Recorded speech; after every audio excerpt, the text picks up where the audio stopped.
You guys, welcome to another episode of What's Your Issue? My name is Troy McEady. And I'm Dara Sussman. And we're back again. This marks 1 full month of us having regular episodes on the same time, on the same day. We've grown up. Our ADHD has been cured, thank God. Yeah, we have banked some really fun episodes. As you guys know, we're doing themed episodes now and themed months. And I'm just like so excited for what is to come. I'm like very, very, very into it.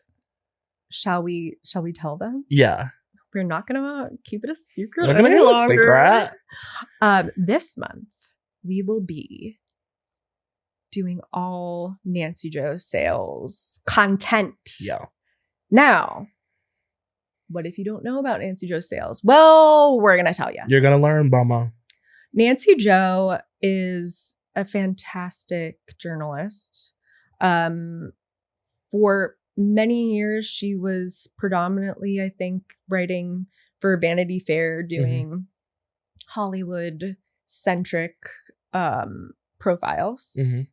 But she is truly iconic, and I'm sure everybody knows Nancy Jo's. This is Alexis Nyers calling from the Bling ring. But Nancy Jo did many other articles besides that, including but not limited to an article where she coined the name the Pussy Posse. Yeah. She invented the Pussy Posse. She invented the Pussy Posse with Leonardo DiCaprio and all those boys. She discovered Perez Hilton pretty much. Yeah. Like, she did her first profile in 2000 before the sex tape had ever come out. When she was known as just like a crazy sister. Just a kooky sister, like walking around town.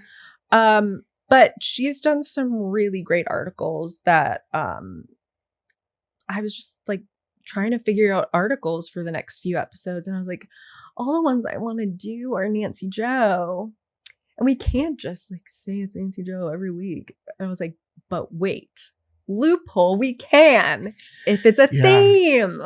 Well, and I think it's important because obviously she's very well known for the bling ring of it all. That's like her sort of like most memeable moment. The average person will know her because of that, but like still not exactly an average person. It would not be like a very actually probably not the average person, a specific person of an age. Yes, if you're familiar with the bling ring, I would say the article and the movie kind of and the show, they all work together in this weird way. They help to kind of like complete each other, if you will. But she is responsible for so many iconic celebrity profiles. And I just think they should be more talked about, you know? And that's like the thing about these magazines is that unless they're digitized, they do just kind of become these lost, like buried dinosaur bones. Well, and that's the thing, though, about Vanity Fair. I cannot recommend this enough to people. They have a whole archive on their website. If you just subscribe, it's got full like issues dating all the way back. They really are like doing the Lord's work. And they really every are. magazine should be doing this. I'm sorry. Like, how hard is it? How hard is it? It's your magazine. And if it's already digitized. Exactly. And they're really high quality digitized versions of and I can just comb through it for hours. Yeah. It's so good. I'm excited. There are a few Nancy Jo articles that I don't know if I've read. Like the original Perez Hilton one, I don't even know if I remember it. Oh, the pictures are iconic. I'm assuming it's like a great article. It introduces Kathy.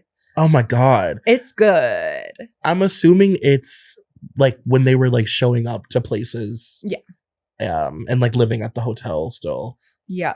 And or maybe they had just moved out. It was the year 2000. Okay. And then she's she has this great article that we're definitely going to do. It's very under the radar, but it's covering all the guys who were dating starlets, like, you know, Kevin Federline, Valderrama, all of them. And she kind of just gets into their world as these guys who are suckling at the teat of these much more famous women. Oh my God. She's so cool. She is so cool. Like for us, she is mother. Yes. Truly. I mean, when we started this podcast, Nancy Jo was in my mind from the get-go. Yeah. She is, I don't know, like every iconic article that really left a mark on me, written by her. Yeah, and she's truly the difference between, like, I have a lot of, I take a lot of issue with the fact that I just feel like journalism is dying, and you have like influencers that are interviewing celebrities now and just don't know what they're doing. And, you know, there's this like push and pull between us like being angry at celebrities and whatever. But when people like Nancy Jo were like all over, like when that was like the landscape of media, people like her doing actual journalism and like actual journalistic work, we held celebrities accountable. When they did bad things, we used to hold them accountable. But now you have people doing fluff interviews with famous people. There's no like grit anymore. Yeah, there's no quality control, because the thing is, everybody thinks, how hard is it to do an interview or to, you know, write a celebrity profile? Here's some questions, whatever. It's like, no. There's so much more art to it. I think it's the same thing with documentary filmmaking. Like, I agree. Everybody's a documentarian now. It's like, no, you're not. There's an art to finding a structure, to know what leads to follow. And it's the same thing with journalism, with celebrity profiles. You can't just stick anyone in and expect that they are going to ask the right questions and follow the right leads.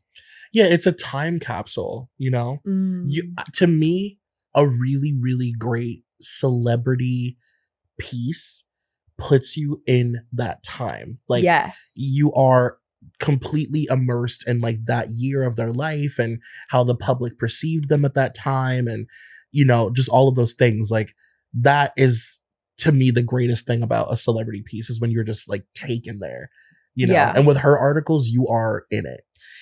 It is so evocative of a certain time in Los Angeles. Most of her articles are very much, you know, the fifth character is Los Angeles kind of thing. You're really immersed in the sort of young Hollywood world.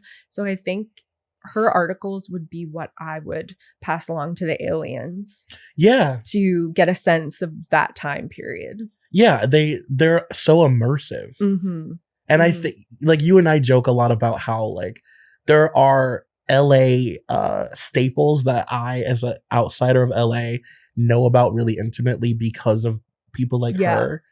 When I was a teenager, like, filling in the blank space of Los Angeles, a place I had never been, but I felt like I had been, you know? I mean, when I got to LA, I was like, get me to a saddle.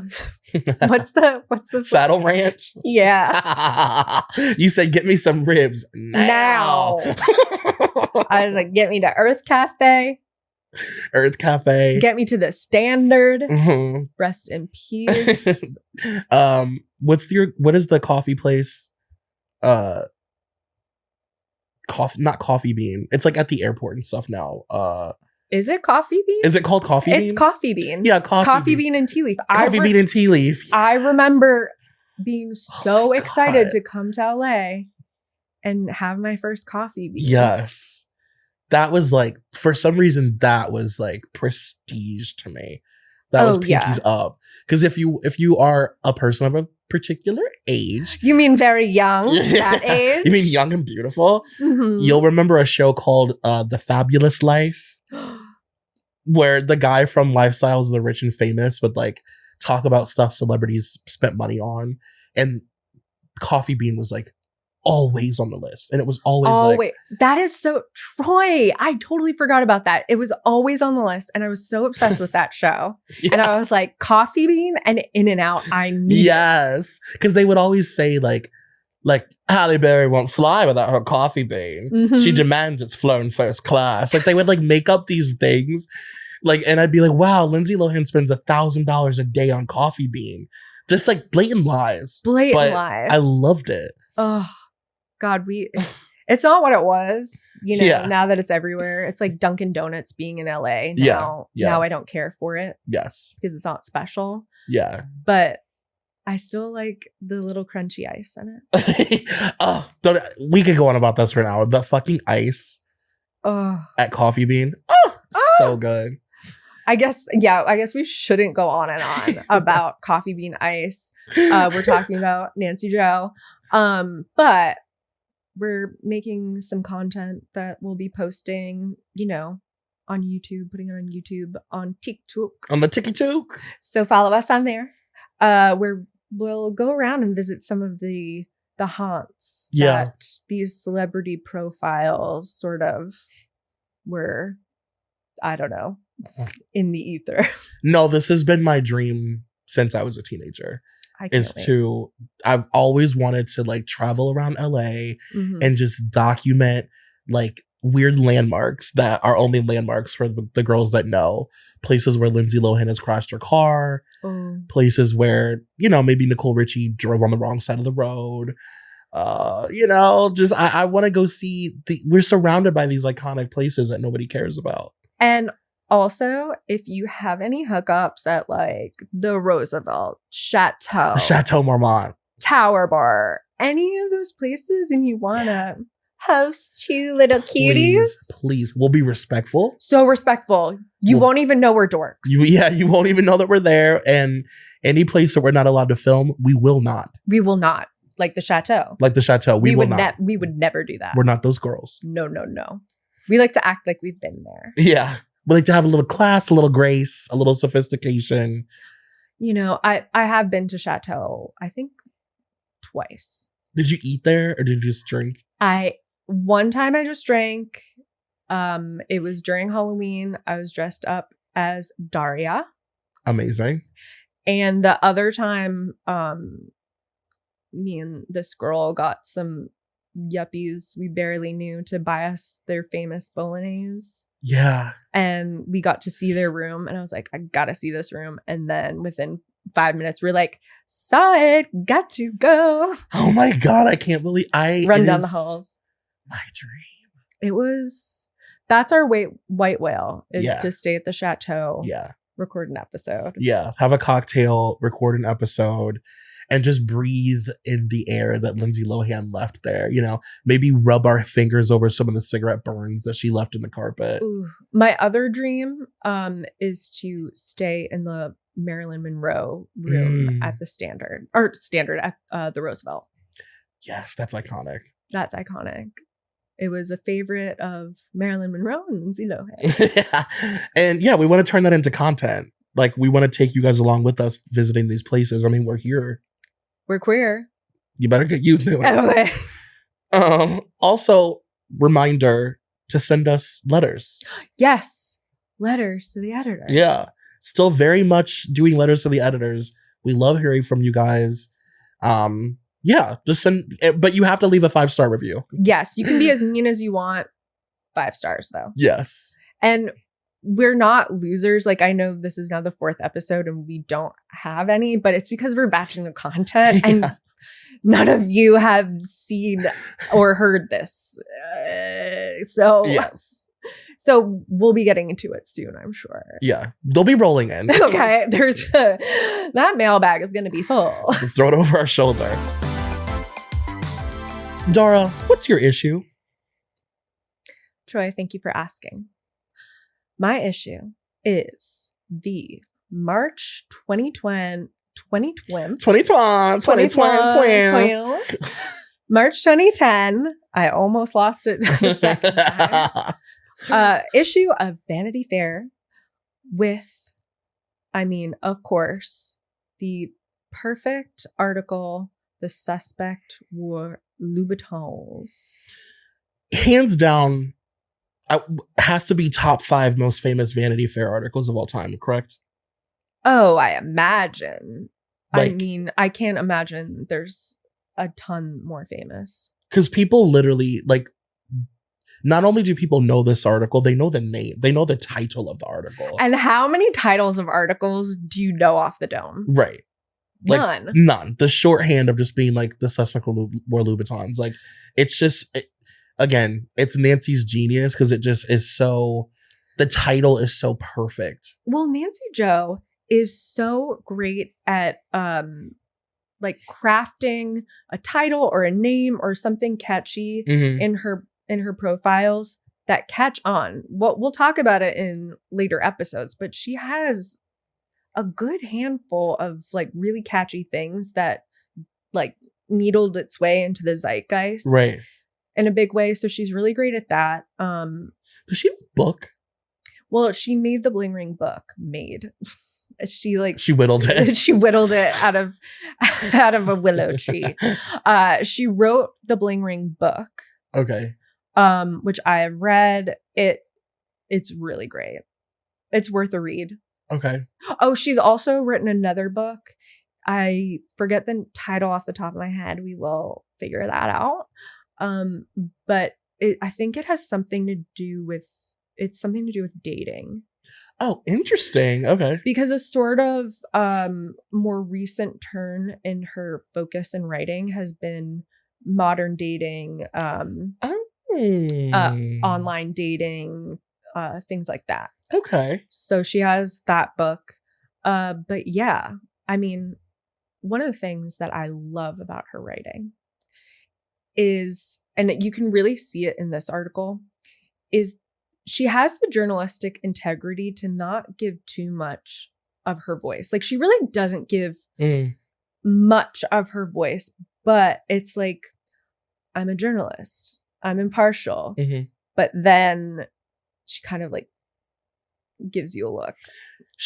There's a lot of like winking and nodding in her writing. It's a lot of winking and nodding. It's a lot of like under the table, like just like a grabbing thigh your thigh. Yeah. She is not giving away anything in a way that I feel so many of the articles we've covered by other writers have been way too much of their own vibe and perspective. Yeah. With Nancy, it's very journalistic. You know, you can tell that she has that classical education in journalism, but she's still like, she still can hang, baby. Yeah, there's a sense of humor. Yes. And it's like, it's not at the it doesn't feel like it's at the expense of anyone. It's still like honest. It's honest. But it's like acknowledging the absurdity of the situations that she finds herself in. Yeah. And also she's really good at world building. Like, she's good at describing the scene of where she is and like what this person's environment feels like. And sometimes even that in itself is funny without her being an asshole. Oh yeah. You know, like her describing their house. Oh my God. Is like shady, but accurate and truthful and funny. Let's like set up this article. Like, what is happening at the time that this is written, and like, why is she there? Okay, so we start off, of course, with the Bling Ring. Yeah. And for any of the youngsters out there, I guess if you don't know about the Bling Ring, I'd be shocked that you're listening to this. That would be really shocking. But the Bling Ring, to put us all back in that time period, took the nation by storm. Yeah. A group of ragtag kids from Calabasas get together and have themselves a good old-fashioned celebrity crime ring. They rob Perez Hilton, Lindsay Lohan, Audrina Patridge, Rachel Bilson, Megan Fox and Brian Austin Green, Orlando Bloom and Miranda Kerr, and some other people, I think. And they're getting away with it for a while. But then eventually security footage comes out. It's being shown on TV. The kids are bragging around town, which if you want to get away with a crime, you cannot tell people. That's how most people get caught, is they told someone. If you keep your mouth shut, you're good. But it's so funny because it's such like an important part of like this specific crime, is that they were just like so proud of the thievery. Oh yeah. Well, also I will say this, reading the article and putting myself back into that time, what is funny about it is how stupid everyone involved was, and I do mean the victims as well. Oh, more so them than anybody. This was a true bimbo summit. Yeah. Just like a perfect storm of stupidity on all sides for this to happen. Like pretty much every single celebrity, they only got robbed because they weren't setting their alarm systems. Yeah. They weren't locking their doors. The kids literally say, quote, "We chose Perez Hilton's house because we thought she was dumb." And lo and behold, she had her house key under the welcome mat. Under the mat. Like, are you joking right now? Like, I don't do that in my little New York City apartment. Oh my God, no. It's like, are you joking? Like, you put your mansion key under the mat. I'll never get over that. It's so, and on one hand, you're like, oh, well, it's so obvious. Maybe no one would ever look. And it's like, yeah, they did. She may as well have bought like a fake rock and set it right in front of the door. Yeah. You know? Just like left her door open. Yeah. Like, come on in, ladies.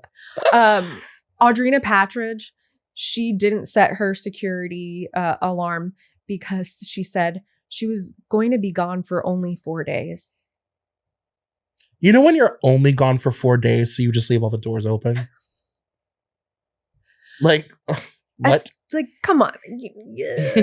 But then the kids were so stupid as well. Mm-hmm. Like, I mean, there's this one quote from Nick Prugo, who was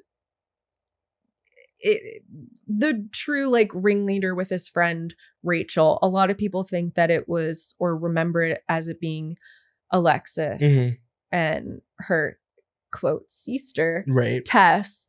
But that was only because they got the most coverage because of their reality show and this article.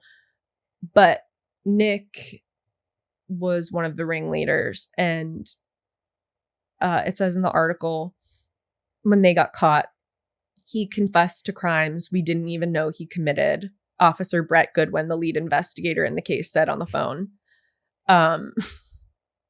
Like, they got in so much more, or certain people got in so much more trouble because he confessed that they went to Megan Fox's and Brian Austin Green's house. Yeah. And at that house, someone stole a gun. Oh, right. Yeah. Which really brings up the old charges. And then they stole like 10 Rolexes from Orlando Bloom. They sold it to a promoter at Les Deux. And Nick said, quote, "He gave us $5,000 for like 10 Rolexes," Prugo said, which is, I guess, a ripoff now that I think of it. Yeah, that part made me laugh. Oh, honey. I guess it's a ripoff, babe. Oh my! And also, like, people that have Rolex collections usually know when those are gone. Yeah, like, it's one thing to have like a jewelry collection, but to have a collection of a specific extremely expensive item that you probably have bartered people around the world for, you kind of will notice when more than one of them are missing. Well, and also with Paris, they had hit her house multiple times. Yeah. She never noticed until they started bringing in outside people and giving them the instructions on how to break into her house as well. Opening up the circle always gets you caught. But a guy comes in and he steals $2 million worth of jewelry. Yeah. People notice when their jewelry is missing. Yeah. They don't notice when their underwear is missing. Or a pair of shoes or something. Or they were stealing a lot of underwear. Yeah, they were stealing a lot of underwear, which I do want to talk about that eventually. Yes. But they do mention that at Paris's house, she had like left like a tray of cocaine out. So they basically were like, and then she had that nightclub in her house. The nightclub room. So they were basically going there and like partying as if they were at a nightclub, doing her drugs, wearing her clothes to the club in her home, and then leaving. Well, I loved this quote. Nick Prugo says, quote, "We found about like 5 grams of coke in Paris's house. On another night," Prugo told police, "he says they snorted it and left. Then they, quote, drove around Mulholland having the best time of our lives." And honestly, yeah, I know. That does sound pretty good. I know. And I guess important to note while we're on the topic of them just being idiots, at the same time that this is all happening, God has a plan. Mm-hmm. Because at the same time that these girls are deciding to break into people's homes and steal from them, they're also filming a reality show about their private lives. And they're wearing the clothes during filming that they stole. It's so perfect. It is so like, and that's why this is such a unique sort of story, because the article paints in what the show leaves out and then vice versa. And if you watch the show, you're able to kind of like you can picture what Nancy's seeing, because you know when she actually have this is a quote in reference to their home. She says, at Alexis Nyer's home in Westlake Village on the afternoon of her arrangement, the E! reality crew was filming a scene in which Nyer's parents recount for their younger daughter, Gabrielle, what happened in court that day. Nyer's mother, Andrea Arlington Dunn, which we will be talking about. Love her. We love Andrea. She's a queen. And her father, Michael Nyers, stood in the living room taking direction from East supervising producer who was feeding her lines. "Tell her everything's going to be okay, Gabby." And then Gabby goes, "Everything's going to be okay," says Dunn, who was still dressed for court in a brown suit. A former Playboy playmate, Dunn, now married to Jerry Dunn, a production designer for television, is a masseuse and holistic healthcare practitioner. Their house, which sits on a rolling manicured street, is decorated with religious talismans and floor-standing statues of Buddha, which Dunn said she got at the closing of a Thai restaurant. And when you mention the Buddha, it's like you can literally hear. Oh yeah, because they're also, by the way, at this particular moment, living through the scripture of. What was that book? The Secret. The Secret. Oh my God. The Secret. Well, the show Pretty Wild was originally going to be called Homeschooling with the Arlingtons, something like that. But it was literally about her working title. Homeschooling 20-year-olds. 19 or 20-year-olds. But exclusively off of the book The Secret, which of course is the law of attraction, manifestation, just not enough to have a daily curriculum. I feel in that very small book with big type.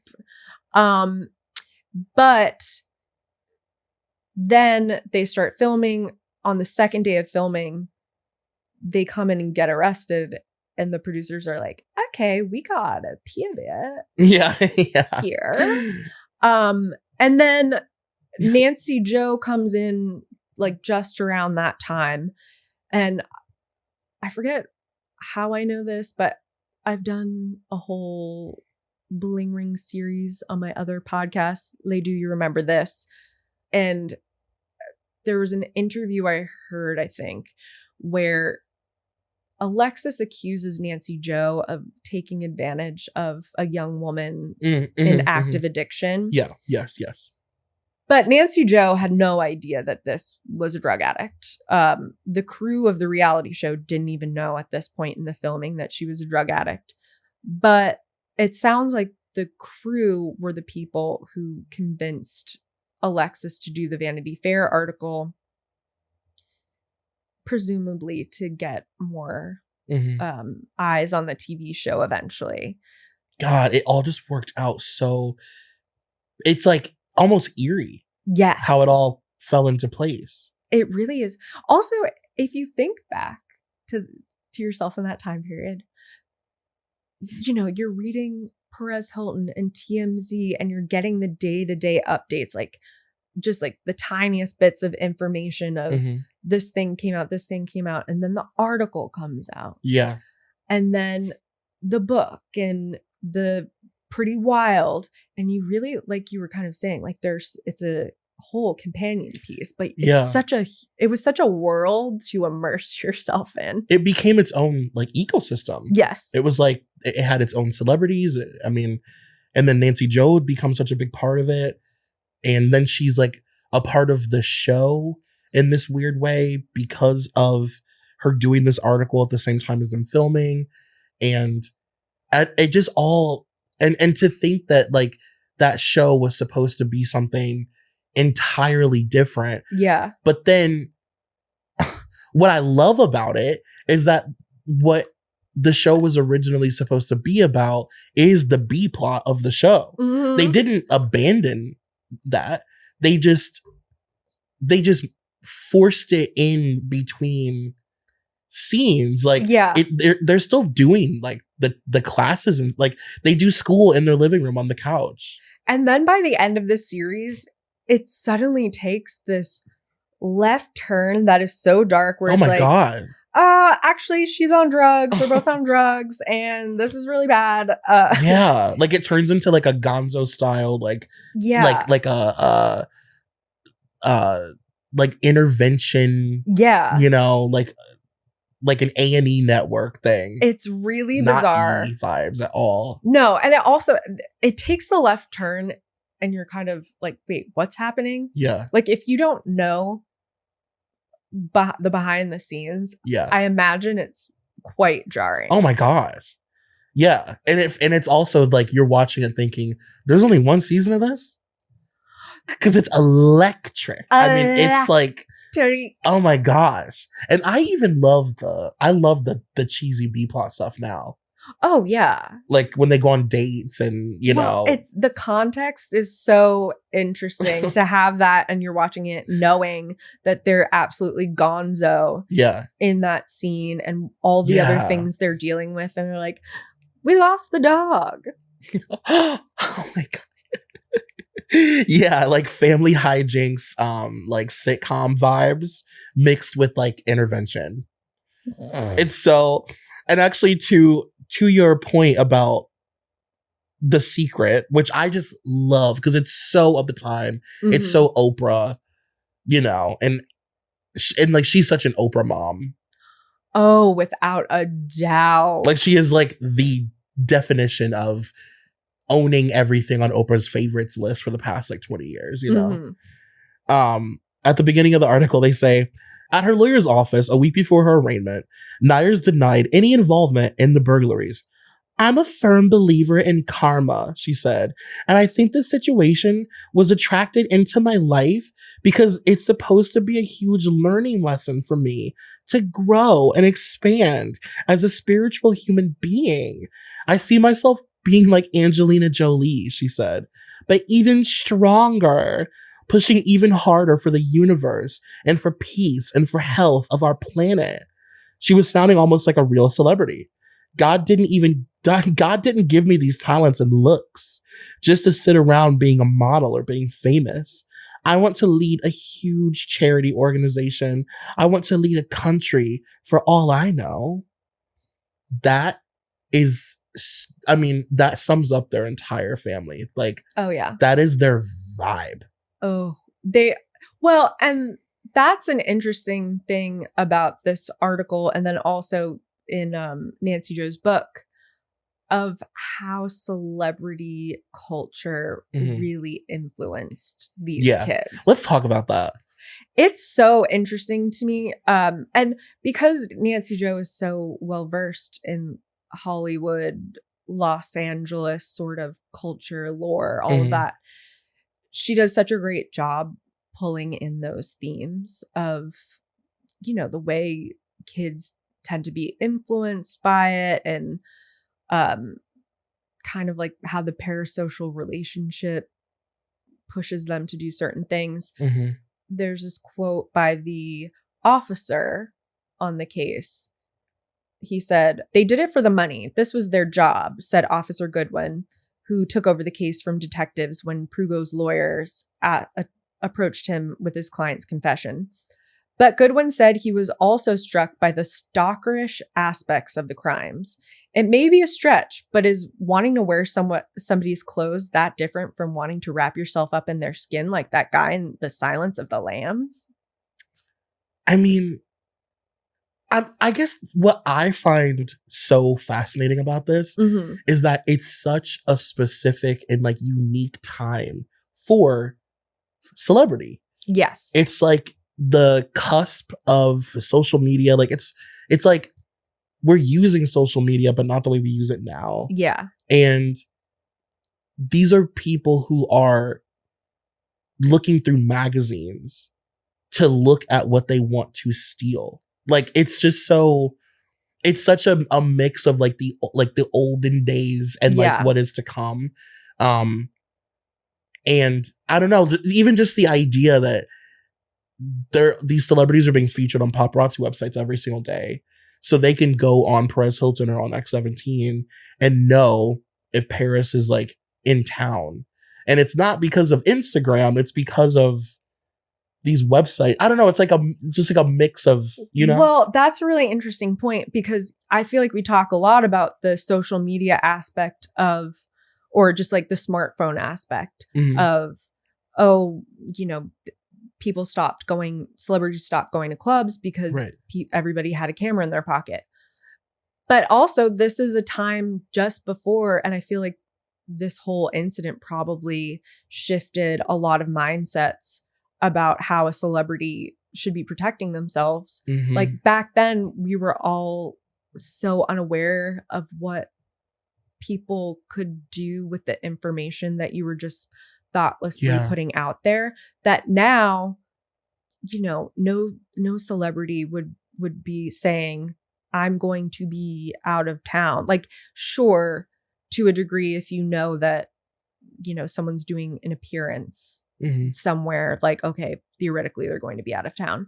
But they were, you know, going places and in time talking about it or whatever, and people just not being careful about that. And that is something that I think has changed for even a plebe. Oh, we're 1000%. More cognizant of not posting our whereabouts everywhere we go. Yeah, because the modern day version of that is Kim being held at gunpoint in her hotel because she was posting where she was going.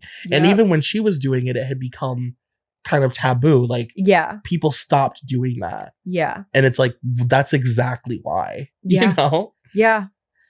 Yeah. And I feel like, I hope stars got a little bit more serious about setting their alarms. I feel like they did. Or like hiding their key. Yeah. Putting their key somewhere other than the mat underneath the door. You know. It's like so crazy. But no, so tell me what is your like pretty wild journey? Like, did you watch that show as it was on TV? Oh, yeah. Or did you discover it after? No. While it was on, baby. Yeah. I was obsessed with everything going on. I mean, I was, you know, we always talk about getting up early before school to check Perez Hilton. I mean, I was, when the Bling ring was happening, that also, I would say, was maybe, you know, getting towards the tail end of me being so obsessed with celebrity blogs where I'm checking it every day. Because I was going to college, and then also we were getting more social media. So it was easier to follow like celebrity news through that. But at that time, it was checking all the time. What's the next thing? What's the next thing? So when their show came out, I was like, give me everything. You're right. This was like the tail end of needing to get on a computer to read your celebrity news. Like once you could just like look at TMZ on your phone. Yeah. It was like, a whole different situation. This is like the epitome of pop culture died in 2009 kind of thing. Yeah. But it didn't actually die in 2009. I would say it died in about 2013 when all of this was said and done. Or maybe more like 2011. 2011 is when pop culture, I think that's a good, actually died. And it's so, one of the most fascinating things is when you look at paparazzi videos of these girls.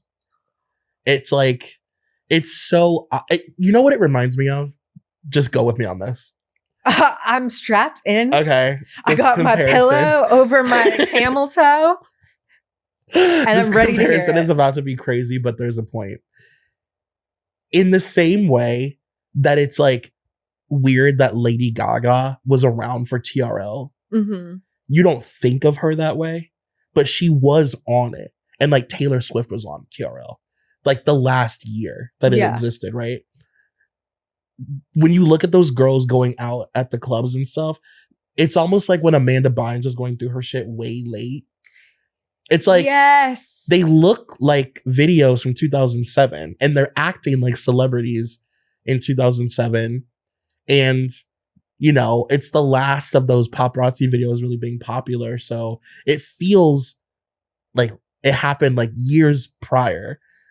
You're so Troy. That wasn't even a journey. Okay. I was sitting shotgun with you because it's like the end of like the Club era, Yeah, so like it really they're was like the last end. Girls to be doing that stuff, and they were so influenced by the Hills. I mean, they robbed Audrina. Apparently, Rachel, the true ringleader, she was obsessed with the Hills. She went to the same fashion school as Heidi and Lauren. But like they were so influenced by that culture that like, of course they're going to lay do. Totally. It would be, I mean, if we were their exact age, we would also be robbing. We would have done Lindsay it the exact same. Like it really, like it speaks to like youth culture. Yeah. In this really, really specific way that not many other things do, especially at that weird time. Like what else represents what young people were thinking and doing better than them at that time? No, I do. I mean, I would never rob a person's house. I would never rob. Okay. But I would be thinking about it if they're like, I'd be like, oh man, can you just bring me back? Just anything. Just anything. Yeah. And okay, here's the thing. If we were presented with the option of we don't have to participate in stealing, but so-and-so knows how to get into Paris's house and she's out of the country and they've been there 3 times and nothing happened, we would go. We maybe wouldn't steal, but I believe with our young brains, no frontal lobe, we would go. I believe it. I think I would say we're going, we're doing it. And I'd be like, and then we would get there and I wouldn't do it. I've actually never stolen a thing in my life. Really? Not a thing. And I give steal, I give shoplifting. You give Vicky Valancourt. Yes. I know that I give that. You give she's a switchblade, right? Yeah. I know that I give shoplifting at a Sephora. Yeah. Yeah, you do. But I've always, and listen, I think everyone should steal not from mom and pop stores, of course. But big stores, I believe. Yes. Oh, hell yeah. It is for women and gay men. Yeah. And the non-binaries. Yes. All the queers. Stealing is legal. We deserve it. Yeah. However, it is not technically legal. You might get in trouble. And I'm so afraid of getting in trouble. Yeah. I mean, I probably would, when we get there, I would be like, ugh, this moment could change my life and I don't know if it's worth it. Mm-hmm. Like, do I want to go to prison just because I was like with a bunch of idiots? Exactly. And like, I feel like I was born with a frontal lobe, okay? And I probably was. It was just, it was a defect. It was, yeah. Your head was literally massive. Yeah. I was born with an adult's frontal lobe. Yeah. I mean, my head is still pretty big, but it's kind of evened out. They're like, her brain is pulsating. Yeah. But I was always terrified of anything, getting in trouble, getting murdered, getting kidnapped. So I would be way too afraid of prison. See, I was sneaky. I was a sneaky only child. I was mischievous. I was not to be trusted. I was not to be trusted in a room alone. I was literally I was sneaky and a liar. I'm not kidding. Like, the amount of times my mom would come home and then be screaming from her bedroom because I was in there doing something odd. I love how like what kind of odd? Just weird things. Just digging through stuff I had no business being there. I was a snoop as hell. Oh my God. Like, I'm like, Little Miss Snoopy. Okay. Like, I think that the temptation of the dark side would have gotten me. I don't know if I would have been able to. Yeah, I would have gotten in trouble. I would have probably gotten arrested with those kids. I would have. I hope you would have been smart enough that when they took you in, you wouldn't waive your right to a lawyer. No. Because that's why most of them got caught, is because they all just like waived their right and told them everything. And Tess Taylor, she never got arrested, never got caught. Yeah. Because when they brought her in for questioning, she said, that's my girl. No. I love her. I love Tess. We love Tess on this show. Well, let's talk about another really interesting part of this entire world, this saga, this epic, is Nancy Jo being brought in as a part of the story. Right. Yeah. Through Alexis. And Alexis creates a long-standing feud between the two of them. And I love this sort of breaking of the fourth wall of the journalist becomes the story. Yeah. Yeah. Ugh. But of course, in the Suspect Wore Louboutins, Nancy Jo says Alexis was wearing Louboutins to her sentencing, I think. Mm-hmm. And then when the article comes out, they're shooting pretty wild. And Alexis calls Nancy Jo crying. And of course, the famous monologue ensues that she was not wearing Louboutins. She was wearing BB heels. And this is weirdly a hill that Alexis wants to slowly die on. Nancy Jo says later that she misreported that, where she wasn't wearing Louboutins on that day, but she wore them the day before and she misremembered them. Alexis becomes so obsessed with this one detail that she says, in the Bling Ring book, she tells Nancy Jo that she bought the Louboutins with her own money working at Jamba Juice, which that's a lot of shifts making $7.25 an hour to eventually afford Louboutins when you are also in a pretty big heroin phase. Yeah. It's a lot of shifts for a pair of silkates. Yeah. But then eventually her stance is the Louboutins never existed. I did some detective work and she mentions Louboutins in Pretty Wild. Yeah. And then there's a scene where she's holding a pair of Louboutins.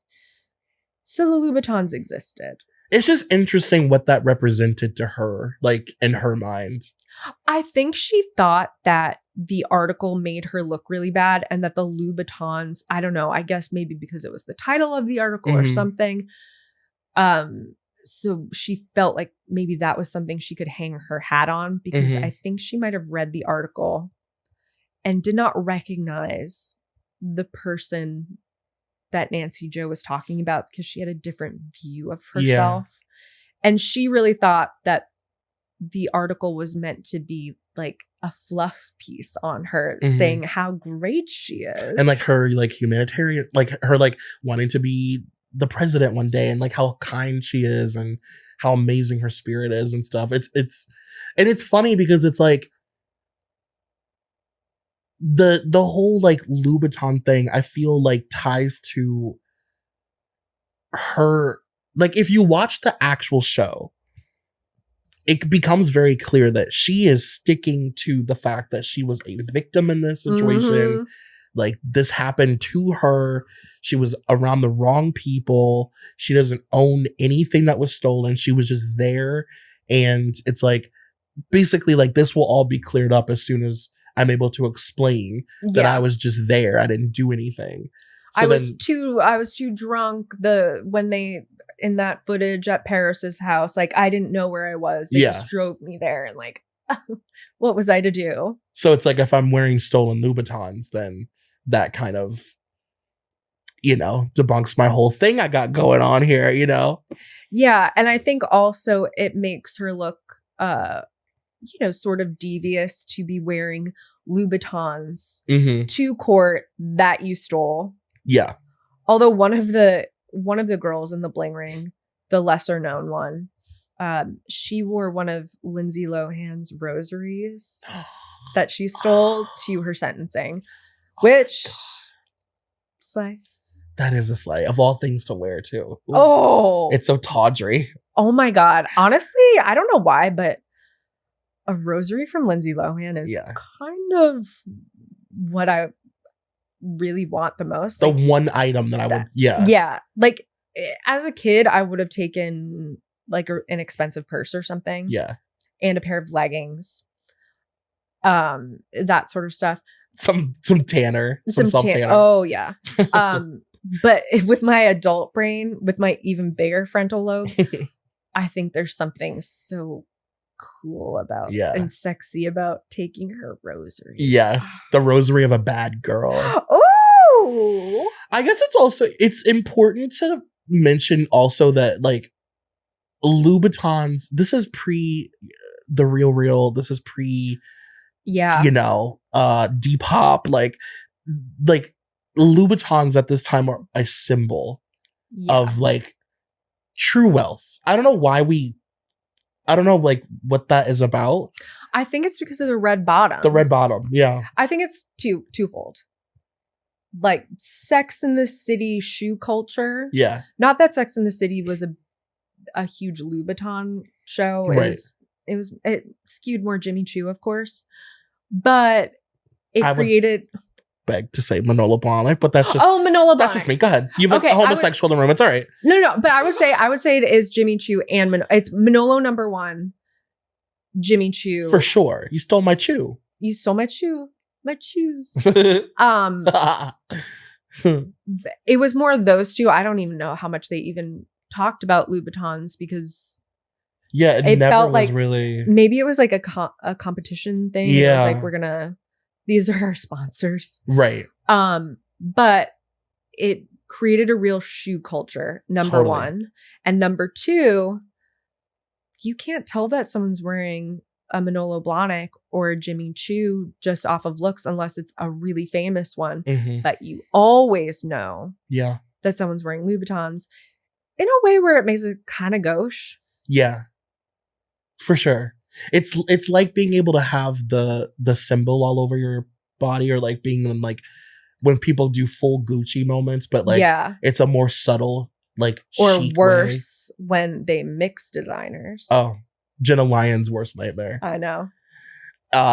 And also too, it was like at the time, because Louboutin felt so much more exclusive than it does now. Yeah, it was like we all knew that every pair was like at minimum $1,000. Yeah, that's what people would always say. Like you're spending at least $1,000 on a pair of Louboutins. You know, it was so, and it's also like housewives fashion culture too. Like the housewives, I think, are really responsible for the rise of the Louboutin and seeing that red bottom. And housewives, canonically gauche. Yeah. Canonically trying to flaunt wealth. Yeah.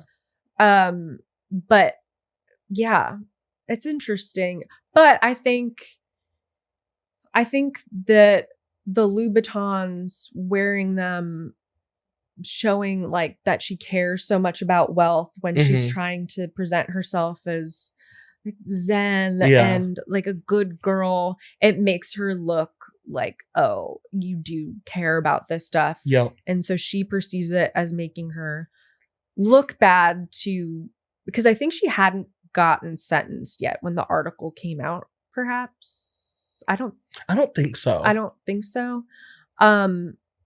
So she thought it made her look bad. It hurt her case.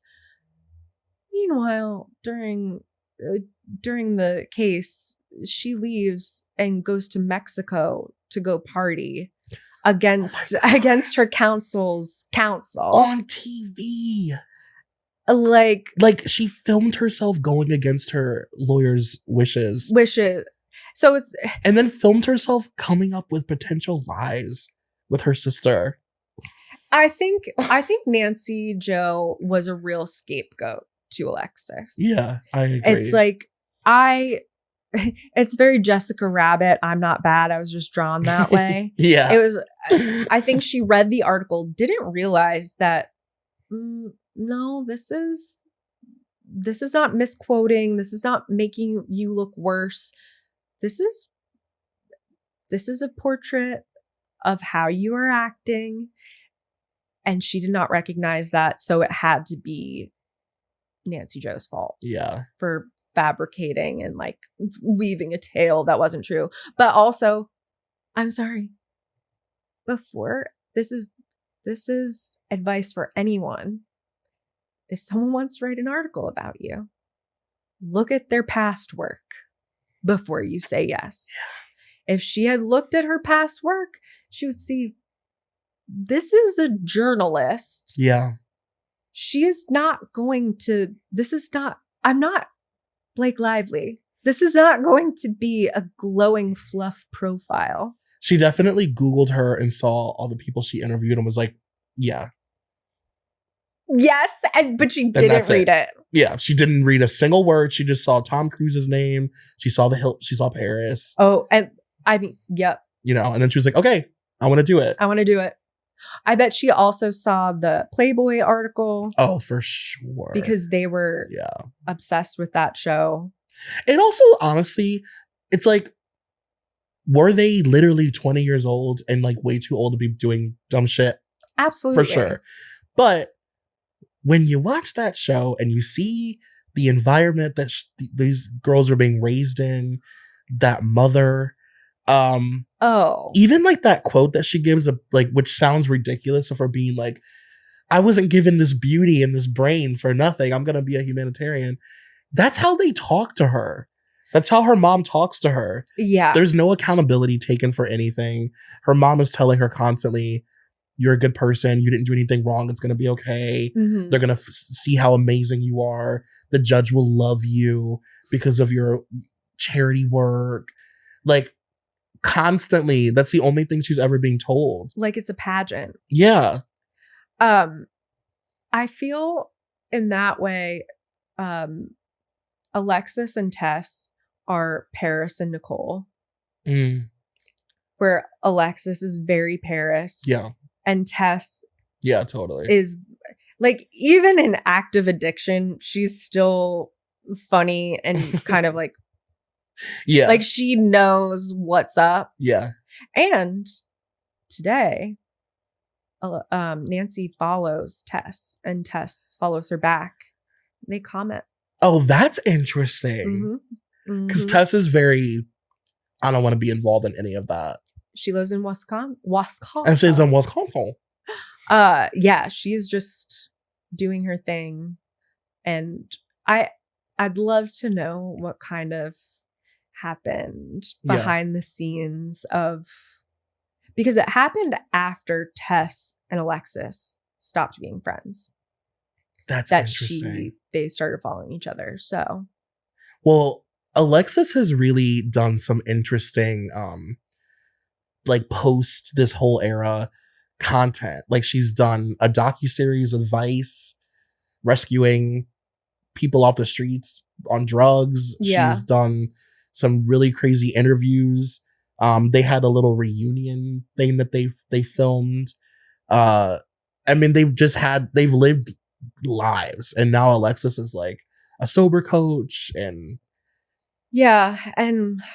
selling bling ring merch. She's really pushing that right now. You know, it's like, I guess we all have to capitalize in this economy, but...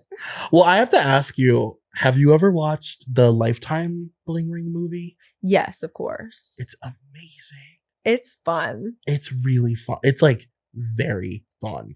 It's fun because it's Lifetime. Of course. The budget is this mini. And they do their best with the clothes. But baby, Burlington Coat Factory is still in recovery from the dent that was made. Oh. Plato's Closet has not been the same since they raided for that. I mean, the clothes in that movie are so crazy. And then you compare it to Sofia Coppola's Bling Ring. The masterpiece. I mean, what do you think of that movie? Listen. I don't think it's a perfect movie. I actually, if I'm being honest with you, I don't even think it's like good. I don't think it's good either. I think it's a bad movie. I will say this. I remember when I saw it in theaters, I said, I feel like this is not a good movie. Yeah. And then I saw it in the last year or two and I was like, I had taste even back then. Yeah. It's, I feel like there's no there in that movie. Mm-hmm. And what Nancy Jo presents thematically in her book,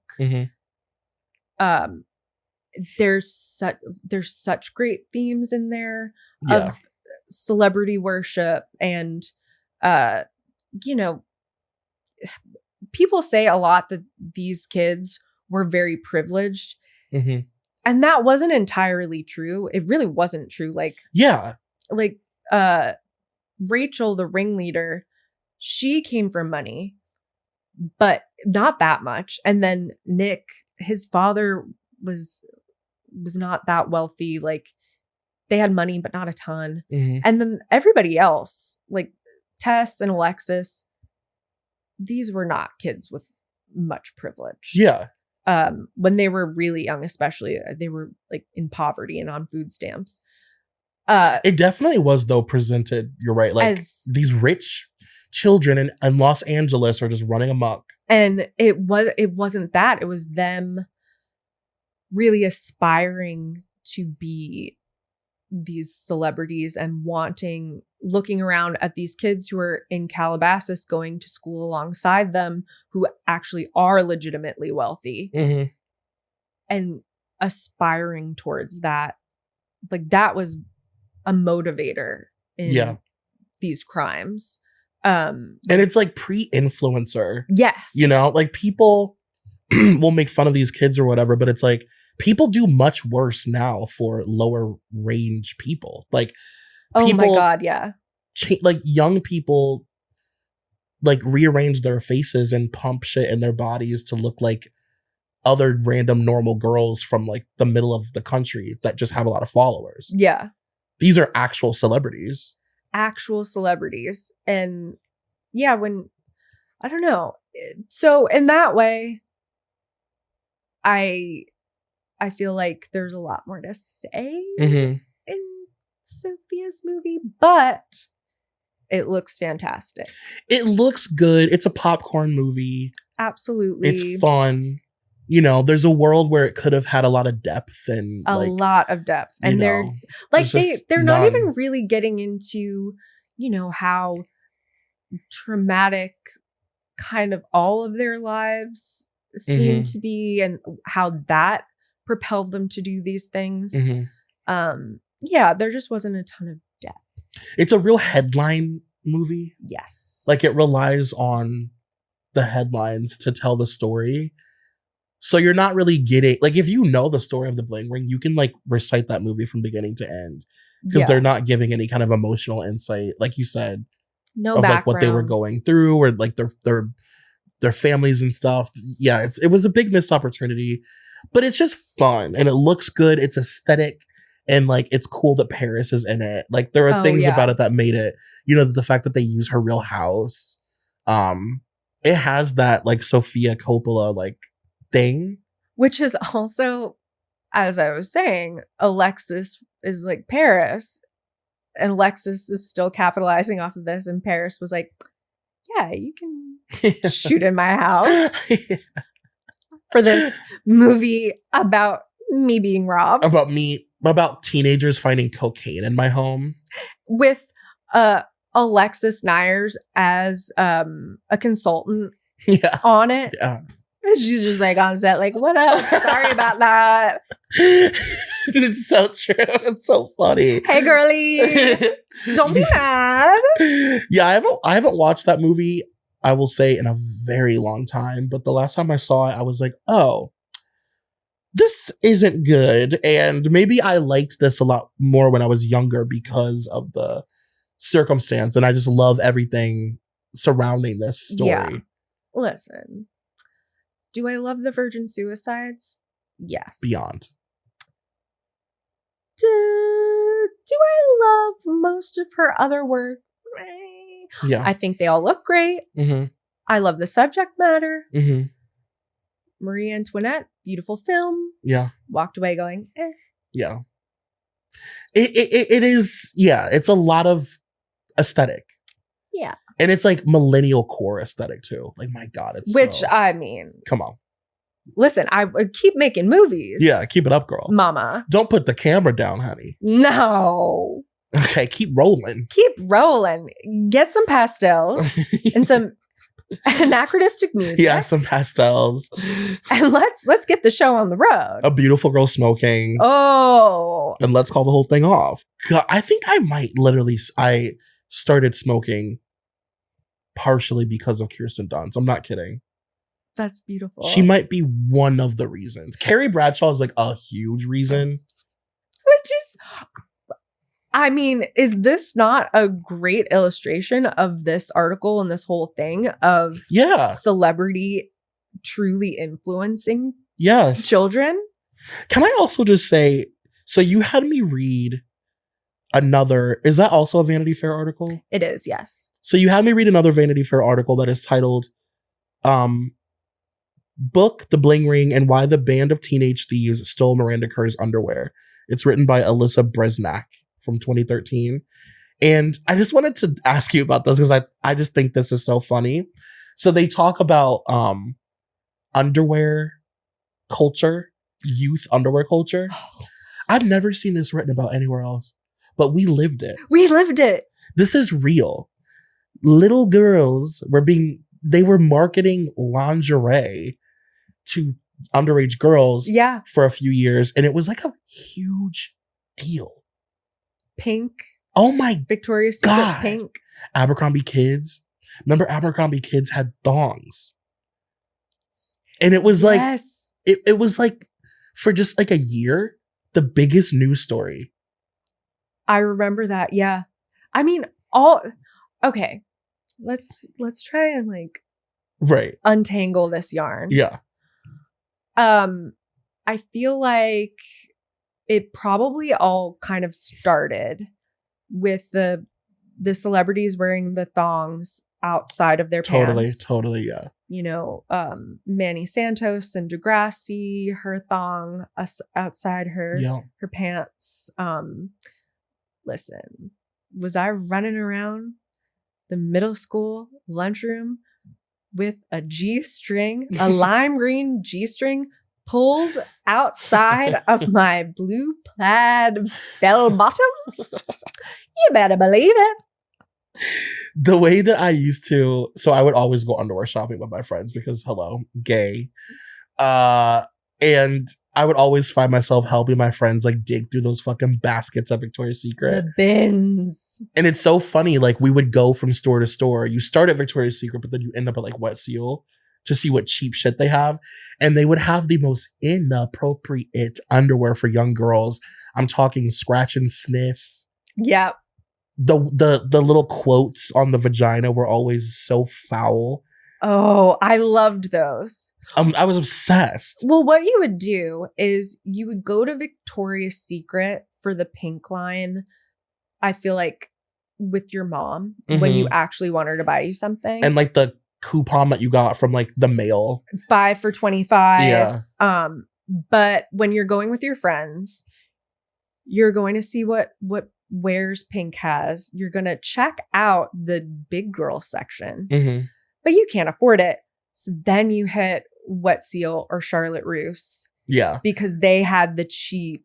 It's like $11 for $1. It was just like so trashy, so fast fashion. And you could get like a little leather bustier and matching like lace thong and bra set for the sex that you're like gonna have.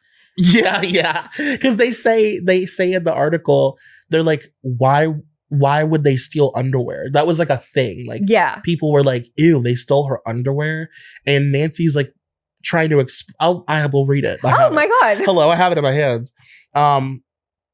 They say the book gives more detail of the branding and the look of certain expensive tween marketed merchandise.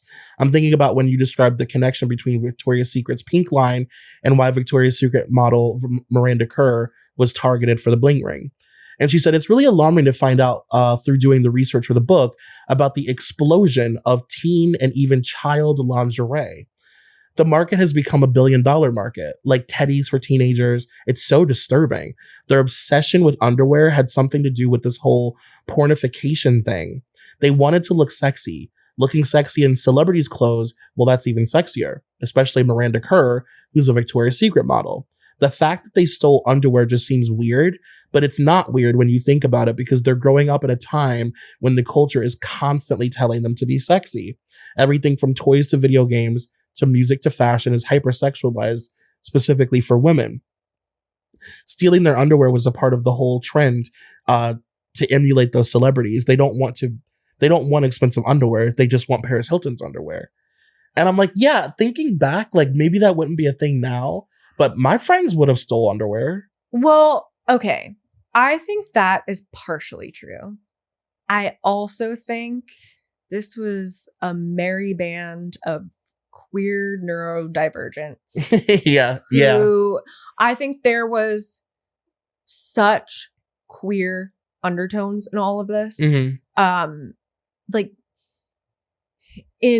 I think it's in Nancy's book, she like Nick Prugo talks a lot about, you know, Rachel was his girl. And I think he had sort of a like confusing crush on her in a way that a closeted gay man can have at that age, especially. Sure. And he would sort of do anything for her. I think Rachel was a little more in love or like attracted to these celebrities that she was stealing from.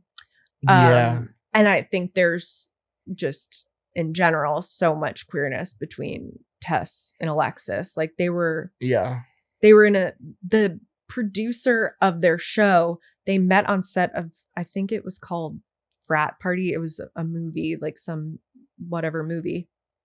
And in it, Tess and Alexis are making out and Tess is topless. I was going to say, and I don't mean this in a negative way, I mean this as a person who grew up during this time, they give threesome down. They give we fuck together. Without a doubt. Like there's actually like an episode where that revolves around them like going on dates. Mm-hmm. And they like set Alexis up with like this basketball player or something. Yeah. To go on these fake dates with. And then they set Tess up with like Ryan Cabrera to go on bowling dates with. Cabrera. And the whole time I'm thinking like they fuck together. Like they would fuck that basketball player together. I think they were hooking up as well. Yeah, I do too. Like just the two of them. Like drug fueled. I think they were kind of like, you know, a Jennifer's Body-esque relationship. For sure. But I think actually more progressed than that. I think they were like actually, this is just me surmising here nor there, whatever. Yeah. Allegedly. Yes. And Alexis, after she left her husband that she met in rehab, she was dating a girl for a while. Yeah, she was a live-in girlfriend. Yeah. And then they did that weird thing that only girls can do where they're like, sisters. We're sisters. It's a yaya sisterhood. But I saw somewhere that Rachel had also stolen a bunch of topless photos of Paris that were in her unlocked safe. Oh my God. Do any of us not have topless photos of Paris saved somewhere? Well, not ones that Paris took herself and actually printed out. That's true. We don't have those. I actually do. The storage unit.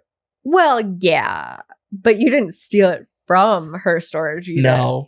Her unlocked safe. No, I got it from the lady who did steal it from her storage unit. No, but it is very queer coded. The whole thing is so gay. Yeah. And even like in the article when they describe like, they're like, she doesn't just kind of like Audrina. She really likes her. It's like, she okay. Really we likes get it. Yeah. I get what you're saying. And they were all sort of like jealous of each other because like if Nick gave Tess too much attention, Alexis would get jealous and Nick and Rachel would get jealous.